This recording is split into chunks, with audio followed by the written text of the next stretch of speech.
justice parce que aussi bu dee à travers justement des déclarations fallacieuses et infondées ci la jël réew mi du ko ci tooxu duna gi am na sax ñu ma dégg naa ñu ko war a topp pour haute trahison parce que amaana bu defoon déclaration yi kon du ci toll fii ci situation économique parce que gis nga ni que soit mu nekk les bailleurs FMI entre autres ñoom ñëpp dañoo daw réew mi heure bu ñu xëyee la note du Sénégal di gën a baissé te loolu lépp lu mu nekk kaddu benn nit est-ce que mu jarul justice c'est ci wàll woowu noonu mu leeral ñu fu mu jëlee kaddu yi.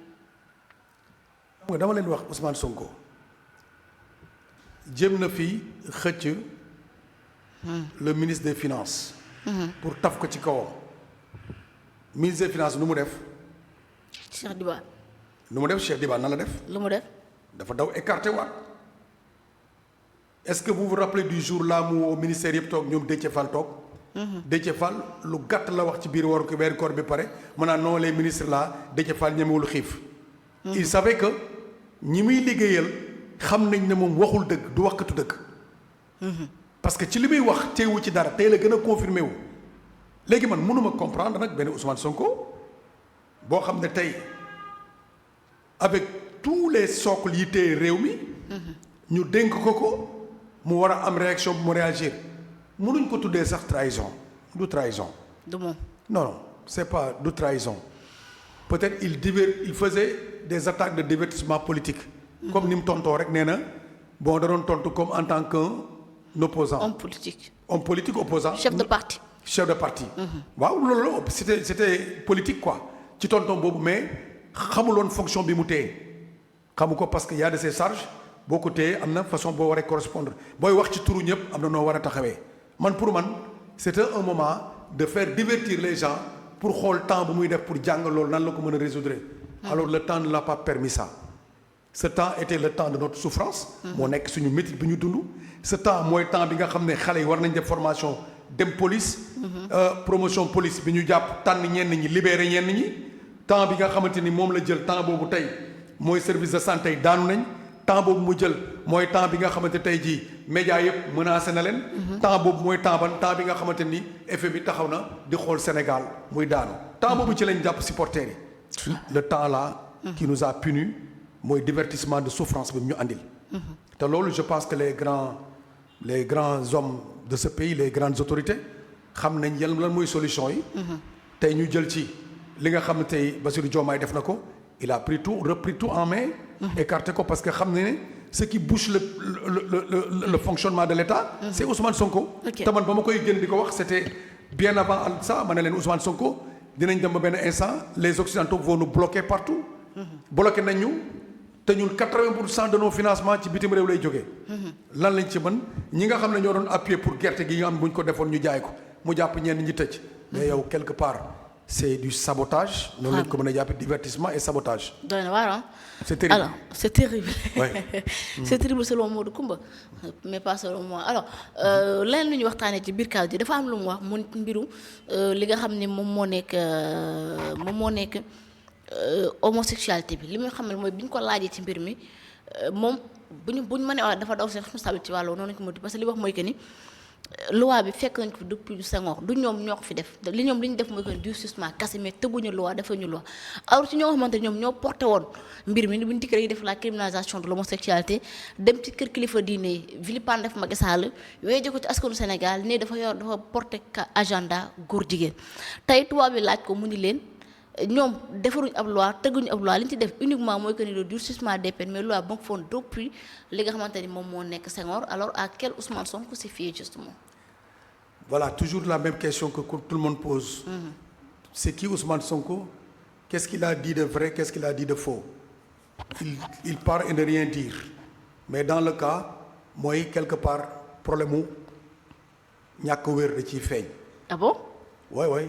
ci naka man tey su ma ko defoon test psychiatre dama koy teelu fenn ñu faj ko c'est pas des choses de hasard hein. Moi j'étais formateur, j'étais dans l'armée xam naa des gens qui sont hyper intelligents qui deviennent fous xam naa ñi nga xam ne ils ne sont pas intelligents ils sont fous xam naa ñu nekk en intermédiaire ils sont fous mais degré de folie bi dafa am ay T boo demee armée dañu naan la T1 T19 T15 et cetera. C'est des gens yoo xam ne ay catégories de folie la. Pression dafa am lu nekk ci nit cerveau boo lekkee ba suur ba sa biir fees booy jàng doo gaaw a mokkal xam nga lu tax le cerveau a besoin de digérer et a besoin de réfléchir en général dafay saturé mu paresseux dem tëdd yóbbu la nga nelaw. tout à fait. tu perds tous tes sens de réflexe. tey benn Ousmane Sonko moom dem leen ngeen xoolaat vidéo bi. moom xamul ne dañ koy liir buy wax xamu ko. biñ ko posé question homosexualité bi. dafa tiit.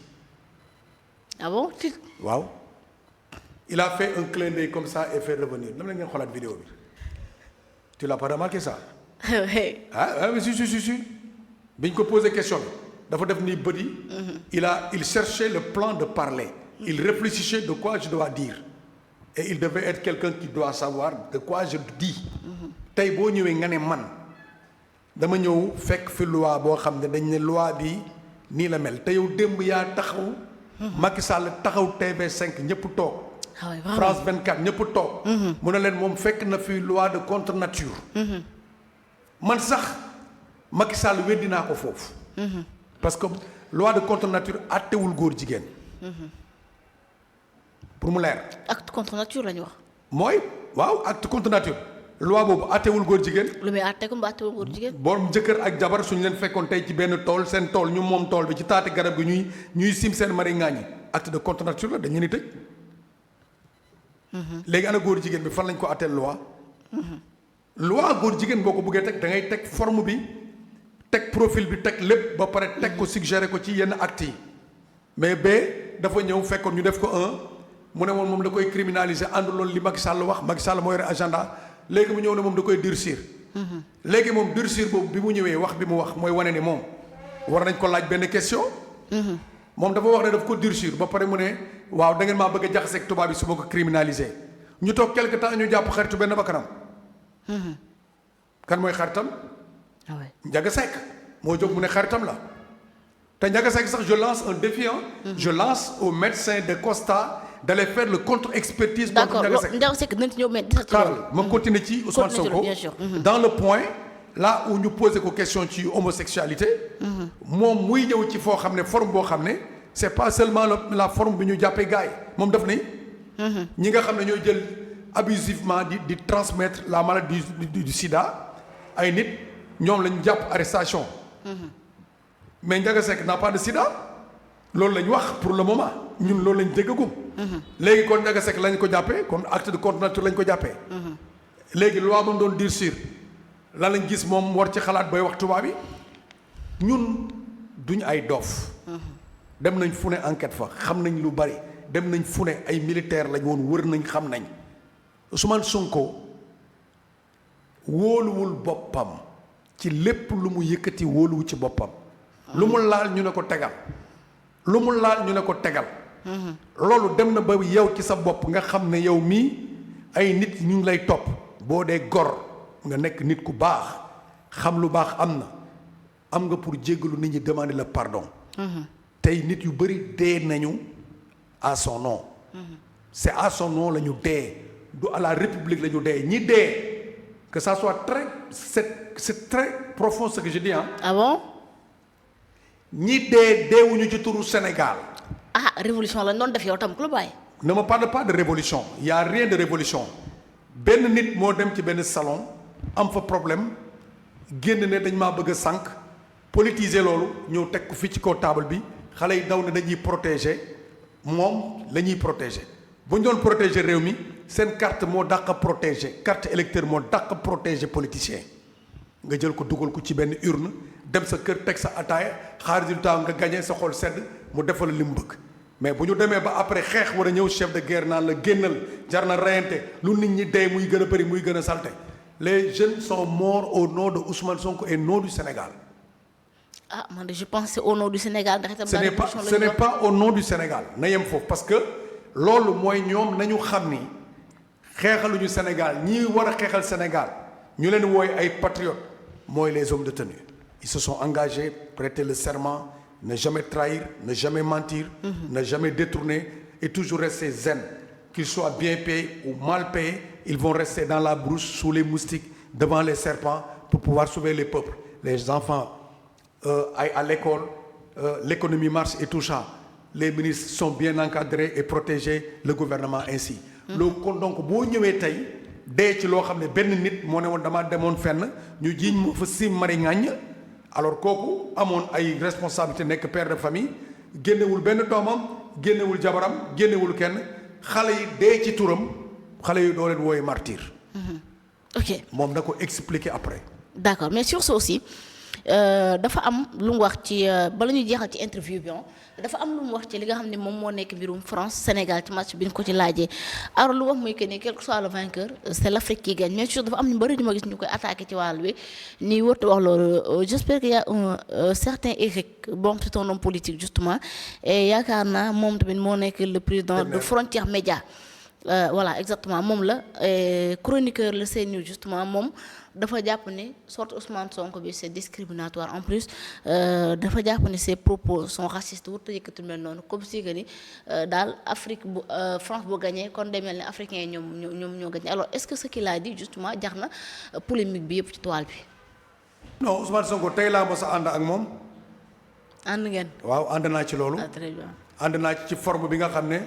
soo defee constat bi mooy joueurs yi France yore presque 10 ou 7 ou 8.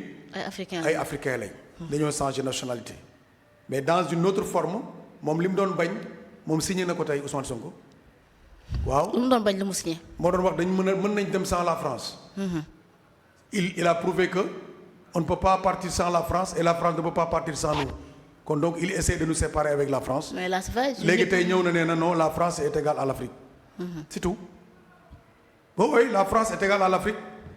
kon donc moom mi doon andi di jéem a séparer les mots ak les techniques yi nga xam ne moom ci façon argument yi muy wax di des fois traiter de France de tous les noms moom tey revenir na à ces points retirer ses propos léegi wax na ne nee na France ak Sénégal benn lañu France ak Afrique yëpp benn lañu. waaw parce que doomu France mooy ñëw Sénégal évoluer fii doomu Sénégal mooy dem France évoluer fii loolu la wax. bien sûr man pour man loolu la wax et puis loolu yes.